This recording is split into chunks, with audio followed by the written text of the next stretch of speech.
आकाशवाणी भोपाल से प्रस्तुत हैं प्रादेशिक समाचार।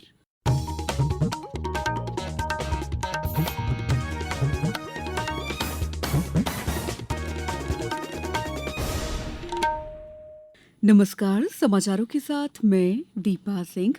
सबसे पहले मुख्य समाचार। केंद्रीय मंत्रिमंडल ने राष्ट्रीय क्रिटिकल मिनरल मिशन के तहत 1500 करोड़ रुपए की प्रोत्साहन योजना को मंजूरी दी। 56वीं जीएसटी परिषद बैठक में कर ढांचे में पड़े सुधार, स्वास्थ्य जीवन बीमा और जीवन रक्षक दवाओं पर जीएसटी समाप्त। धार में स्थापित होने वाले देश के पहले पीएम मित्रा पार्क के लिए 12,508 करोड़ के निवेश प्रस्ताव। मुख्यमंत्री ने कहा, रोजगार और वैश्विक बाजार दोनों को मिलेगा बढ़ावा। और एशिया कप हॉकी में भारत कोरिया 2-2 से बराबरी पर आज मलेशिया से भिड़ेगा भारत।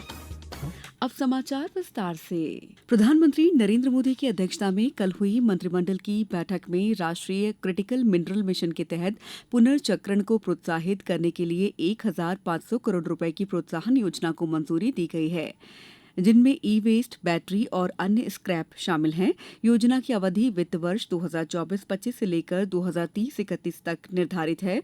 समय सीमा के भीतर उत्पादन शुरू करने पर संयंत्र, मशीनरी और उपकरण पर 20% सब्सिडी प्रदान की जाएगी।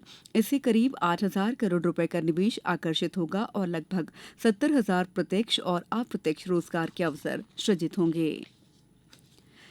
जीएसटी परिषद की 56वीं बैठक में महत्वपूर्ण निर्णय लिए गए हैं। परिषद के सभी फैसले 22 सितंबर 2025 से लागू होंगे। निर्णयों की जानकारी देते हुए वित्त मंत्री निर्मला सीतारमण ने प्रेस वार्ता में बताया कि जीएसटी ढांचे को सरल बनाते हुए केवल 2 दरें 5% और 18% रखने पर सहमति बनी है। इसके साथ ही 12% और 28% की दरें समाप्त कर दी गई हैं। आम आदमी को राहत देते हुए स्वास्थ्य और जीवन बीमा पर जीएसटी पूरी तरह से समाप्त कर दिया गया है। These reforms have been carried out with a focus on the common man. Every tax levied on common man's daily use items have gone through a rigorous looking into, and in most cases the rates have come down drastically. Labor-intensive industries have been given a good support. Farmers and agriculture as a whole will also benefit by the decisions we have taken today. Health-related also will benefit. जीवन रक्षक दवाओं पर GST शून्य, वही रोजमर्रा के उपयोग वाले सामानों पर जीएसटी दरों में कटौती की गई है। जीएसटी परिषद ने स्पष्ट किया है कि लग्जरी और नशीले पदार्थ पर विशेष 40% जीएसटी जारी रहेगा। लोकसभा अध्यक्ष ओम बिरला ने कल नई दिल्ली में आयोजित 11वें डॉक्टर एल.एम. सिंघवी स्मृति व्याख्यान को संबोधित किया। इस मौके पर उन्होंने कहा कि त्वरित और निष्पक्ष न्याय के माध्यम से ही मानव गरिमा की सर्वोच्चता सुनिश्चित की जा सकती है। सवाल ये कि इन सारी संस्थाओं के माध्यम से हम कैसे लोगों को त्वरित न्याय दिलाएं, कैसे इतने वर्षों बाद भी जो कुछ भी कानूनी या कार्यपालिकाओं की अड़चन है उनको कैसे दूर करें, ताकि एक व्यक्ति को मानव गरिमा से तुरंत न्याय मिल सके, चाहे कार्यपालिका के अंदर हो, चाहे शासन हो, चाहे न्यायपालिका के अंदर हो। इस पर एक बड़ी डिबेट चर्चा का अवसर है। इस अवसर पर उन्होंने डॉक्टर एल.एम. सिंघवी के बहुमुखी व्यक्तित्व और संवैधानिक विशेषज्ञ, विधिवेत्ता, लेखक और कवि के रूप में उनके योगदान को भी स्मरण किया। कार्यक्रम में देश के मुख्य न्यायाधीश बी.आर. गवई ने भी विचार व्यक्त किए। समाचारों में वक्त है ब्रेक का। ये समाचार आप आकाशवाणी मध्य प्रदेश से सुन रहे हैं। ये समाचार बुलेटिन YouTube पर Madhya Pradesh news All India Radio channel पर और Facebook साथ ही X प्लेटफॉर्म पर AIR न्यूज भोपाल पर सुने जा सकते हैं। इसके अलावा आप हमारी वेबसाइट newsonair.gov.in पर अथवा न्यूज ऑन AIR ऐप पर भी समाचार सुन सकते हैं। ब्रेक के बाद समाचारों में आपका एक बार फिर स्वागत है।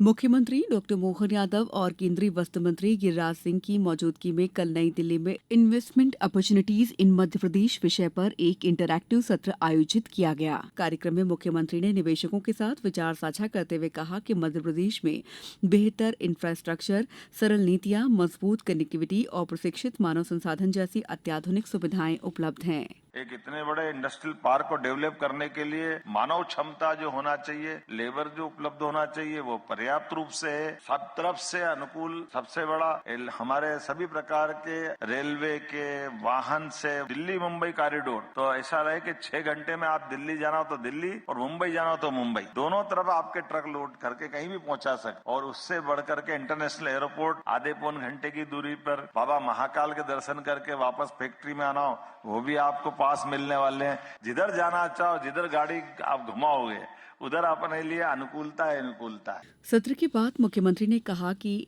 इस इंटरैक्टिव सत्र में धार में बनाए जा रहे पीएम मित्रा पार्क के लिए 15 कंपनियों से 12,508 करोड़ रुपए के निवेश प्रस्ताव प्राप्त हुए हैं, जिनसे 18,000 से अधिक रोजगार के अवसर सृजित होंगे। मुख्यमंत्री डॉ यादव ने कहा कि प्रधानमंत्री श्री मोदी की विशेष पहल पर देश का पहला पीएम मित्रा पार्क धार जिले में स्थापित किया जा रहा है, जिसका भूमि पूजन शीघ्र ही होगा। केंद्रीय कृषि और किसान कल्याण मंत्री शिवराज सिंह चौहान आज पंजाब में बाढ़ की स्थिति का जायजा लेने के लिए पंजाब का दौरा कर रहे हैं। केंद्रीय मंत्री बाढ़ से सबसे ज्यादा प्रभावित अमृतसर, गुरदासपुर और कपूरथला जिलों के कुछ गांवों के प्रभावित लोगों से भी मिलेंगे। श्री चौहान ने कहा कि केंद्र सरकार संकट की इस घड़ी में पंजाब के साथ खड़ी है। राहत उपायों की रूपरेखा बनाने के लिए राज्य और केंद्र सरकार के संबंधित अधिकारियों और अन्य लोगों की एक उच्च स्तरीय बैठक बुलाए जाने की संभावना है।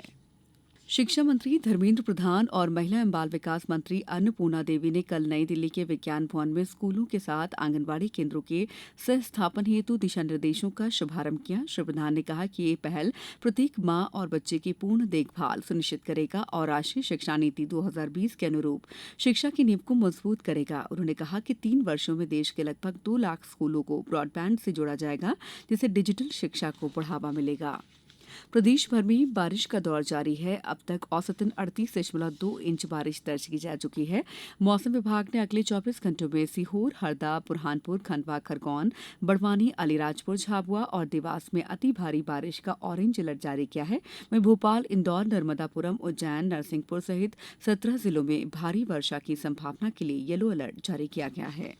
एशिया कप हॉकी चैंपियनशिप में भारत ने कल शाम बिहार के राजकीय स्पोर्ट्स कॉम्प्लेक्स स्टेडियम में दूसरा सुपर 4 चरण का मैच कोरिया के साथ 2-2 से ड्रॉ रहा। इसमें दोनों टीमों को 1-1 अंक मिला। भारत आज शाम 7:30 बजे से अगला सुपर 4 चरण का मुकाबला मलेशिया से खेलेगा। अब कुछ समाचार संक्षेप में। इंदौर में आज स्वच्छता से ही सेवा अभियान के अंतर्गत मुख्यमंत्री डॉ मोहन यादव सफाई मित्रों को सम्मानित करेंगे। महापौर पुष्यमित्र भार्गव ने बताया कि इस अवसर पर मुख्यमंत्री उनके साथ स्नेह भोज भी करेंगे।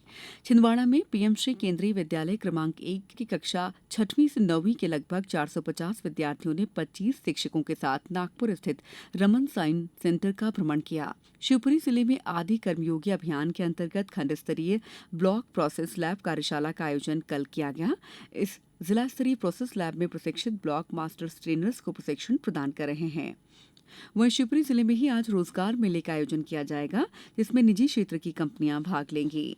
आगर मालवा के सुसनेर स्थित स्वामी विवेकानंद शासकीय महाविद्यालय में आज रोजगार मेले का आयोजन किया जा रहा है, जिसमें इच्छुक युवा भाग ले सकते हैं। मंदसौर में 13 सितंबर को नेशनल लोक अदालत का आयोजन जिला स्तर और तहसील स्तर पर किया जाएगा। खंडवा में थाना कोतवाली पुलिस ने एक व्यक्ति को अवैध पिस्टल के साथ गिरफ्तार किया है। आरोपी मोहम्मद जलील प्रतिबंधित संगठन सिमी का पूर्व सदस्य है। फिलहाल जांच जारी है। गुना जिले में लगातार हो रही भारी वर्षा को देखते हुए विद्यार्थियों की सुरक्षा को प्राथमिकता देते हुए जिला प्रशासन ने बड़ा निर्णय लिया है। जिले के सभी स्कूलों में कक्षा 8वीं तक अध्ययनरत विद्यार्थियों के लिए आज अवकाश घोषित किया गया है। इस बुलेटिन में इतना ही। अगला बुलेटिन दोपहर 2:10 पर। नमस्कार।